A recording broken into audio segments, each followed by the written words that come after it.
ঘূর্ণিঝড় রিমাল কবলিত এলাকা ঘুরে দেখলেন প্রধানমন্ত্রী শেখ হাসিনা। ক্ষতিগ্রস্তদের সহায়তায় সবকিছু করবে সরকার, জনসভায় মন্তব্য। জিয়াউর রহমানের ৪৩তম শাহাদাত বার্ষিকী আজ। সমাধি প্রাঙ্গণে মানুষের ঢল। গণতন্ত্র ফিরিয়ে আনতে প্রবল আন্দোলন গড়ে তোলার অঙ্গীকার নেতাদের। যেসব মন্ত্রণালয় ও বিভাগ বাজেট ব্যয় করতে পারেনি তাদের বরাদ্দ কমিয়ে দেওয়া হবে, জানালেন অর্থ প্রতিমন্ত্রী। বরাদ্দ বাড়বে সামাজিক নিরাপত্তা খাতে। দেখছিলেন বিআরবি কেবল সংবাদ শিরোনাম, এবার বিস্তারিত। প্রধানমন্ত্রী শেখ হাসিনা বলেছেন, ধারাবাহিকভাবে গণতন্ত্র আছে বলেই দুর্যোগ কবলিত মানুষের পাশে দাঁড়াতে পারছে সরকার। ঘূর্ণিঝড় রিমালে জলোচ্ছ্বাস ছিল অস্বাভাবিক উল্লেখ করে তিনি আরও বলেন, যাদের ঘর বাড়ি নষ্ট হয়েছে তাদের ঘর করে দেবেন তিনি। বর্ষার আগে ক্ষতিগ্রস্ত বাঁধ নির্মাণের প্রতিশ্রুতি দেন বঙ্গবন্ধু কন্যা শেখ হাসিনা। পটুয়াখালীর কলাপাড়া থেকে আরও জানাচ্ছেন মুহিবুল্লাহ মুহিব, ছবি তুলেছেন রাজীব দাস। ঘূর্ণিঝড় রিমালে ক্ষতিগ্রস্ত ও দুর্যোগ কবলিত উপকূল হেলিকপ্টারে ঘুরে দেখেন প্রধানমন্ত্রী শেখ হাসিনা। বেলা 12:30টায় তাকে বহনকারী হেলিকপ্টারটি পটুয়াখালীর কলাপাড়ায় অবতরণ করে। বেলা 12:45টায় সরকারি মোজাহারউদ্দিন বিশ্বাস কলেজ মাঠে উপস্থিত হন শেখ হাসিনা। বানভাসী মানুষের মাঝে ত্রাণ সামগ্রী তুলে দেন তিনি। পরে প্রধান অতিথির বক্তব্যে প্রধানমন্ত্রী শেখ হাসিনা বলেন, এবার মাঠে ফসল ছিল না, তারপরেও মানুষের সম্পদ নানাভাবে ক্ষতিগ্রস্ত হয়েছে, বাঁধ ভেঙে গেছে। দ্রুতই এসব পুনর্নির্মাণের প্রতিশ্রুতিও দেন সরকার প্রধান। যে সমস্ত রাস্তাঘাট ভেঙে গেছে সেগুলি মেরামত করার ব্যবস্থা নেওয়া হয়েছে। পাশাপাশি বাঁধ যেগুলি ভেঙে গেছে, বাঁধ নির্মাণের কাজ ইতিমধ্যে আমরা শুরু করে দিয়েছি, যাতে বর্ষার আগেই আমরা এই বাঁধগুলি নির্মাণ করে জলোচ্ছ্বাস বা পানির হাতে মানুষকে বাঁচাতে পারি, সেই ব্যবস্থা আমরা নিয়েছি। তাছাড়া যাদের ঘর বাড়ি ভেঙে গেছে ইতিমধ্যে আমরা খোঁজ দিতে বসেছি। তাছাড়া আমি এরপরেই আবার সকলের সঙ্গে বসবো, প্রশাসনের বসবো, যাতে করে যেখানে যেখানে যাদের বাড়ি ঘর ভেঙেছে তারা যাতে ঘর বাড়িগুলি আবার মেরামত করতে পারেন, আবার নির্মাণ করতে পারেন, সেই ব্যবস্থাও ইনশাল্লাহ আমি করে দেব। অন্তত এইটুকু ভরসা আপনারা রাখবেন।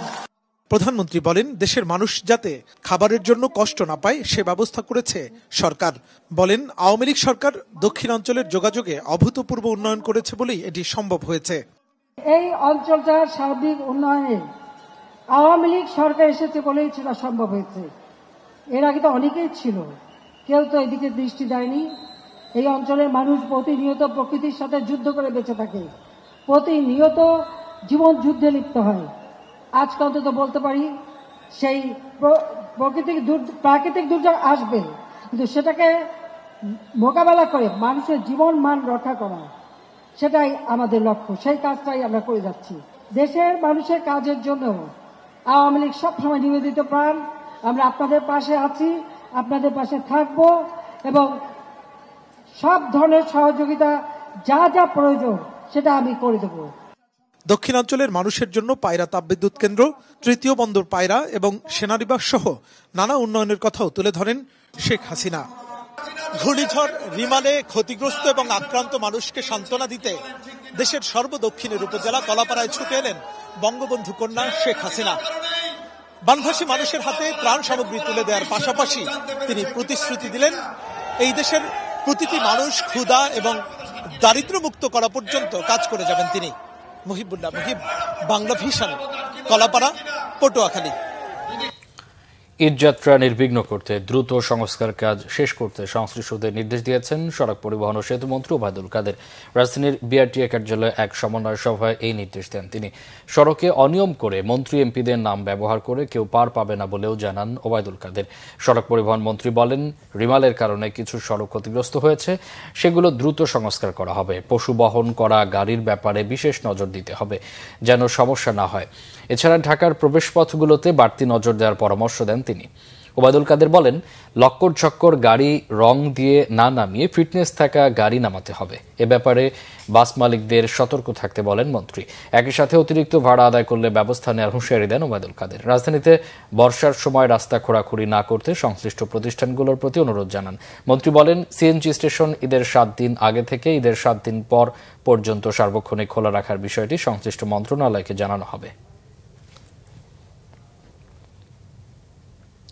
বিএনপির প্রতিষ্ঠাতা ও সাবেক রাষ্ট্রপতি জিয়াউর রহমানের ৪৩তম শাহাদাত বার্ষিকী আজ। ১৯৮১ সালের এই দিনে এক ব্যর্থ সেনা অভ্যুত্থানে চট্টগ্রাম সার্কিট হাউসে মর্মান্তিক মৃত্যু হয় তার। নানা কর্মসূচিতে দিনটি পালন করেছে বিএনপি ও এর অঙ্গ সংগঠনগুলো। জিয়াউর রহমানের জন্ম ১৯৩৬ সালের বগুড়ার গাবতলীর বাগবাড়িতে। ৭১-এর মহান মুক্তিযুদ্ধের সেক্টর কমান্ডার এবং জেড ফোর্সের অধিনায়ক হিসেবে দায়িত্ব পালন করেন তিনি। মুক্তিযুদ্ধে অসামান্য অবদানের জন্য তাকে দেওয়া হয় বীর উত্তম খেতাব। ৭৫-এর ৭ই নভেম্বর সিপাহী জনতার বিপ্লবের মধ্য দিয়ে বাংলাদেশের রাষ্ট্র ক্ষমতার দৃশ্যপটে আবির্ভূত হন জিয়াউর রহমান। রাষ্ট্রপতি হিসেবে দায়িত্ব নেন ১৯৭৭ সালে। রাষ্ট্রপতি নির্বাচিত হন ৭৮-এর জুনে। ১৯৭৯ সালের সেপ্টেম্বরে গঠন করেন বাংলাদেশ জাতীয়তাবাদী দল বিএনপি।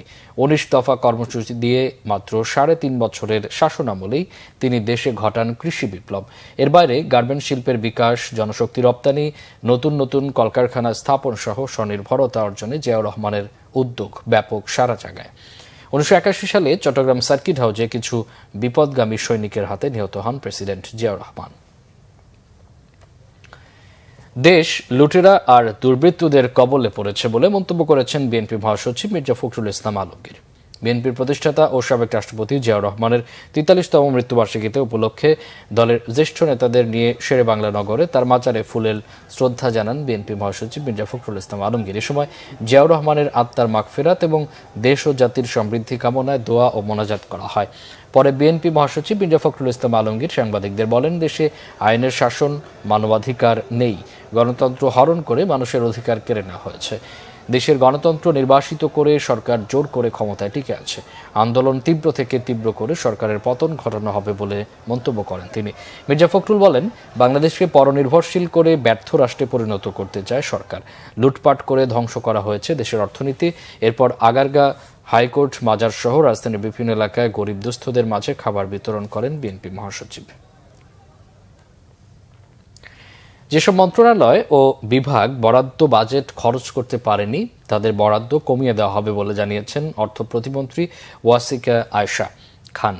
জলবায়ু পরিবর্তনের প্রভাব কি পড়বে এই বিষয়েও এবার বাজেটে একটি প্রতিবেদন থাকবে বলেও জানান তিনি। বৃহস্পতিবার সচিবালয়ে আসন্ন বাজেট নিয়ে সাংবাদিকদের এসব কথা বলেন অর্থ প্রতিমন্ত্রী।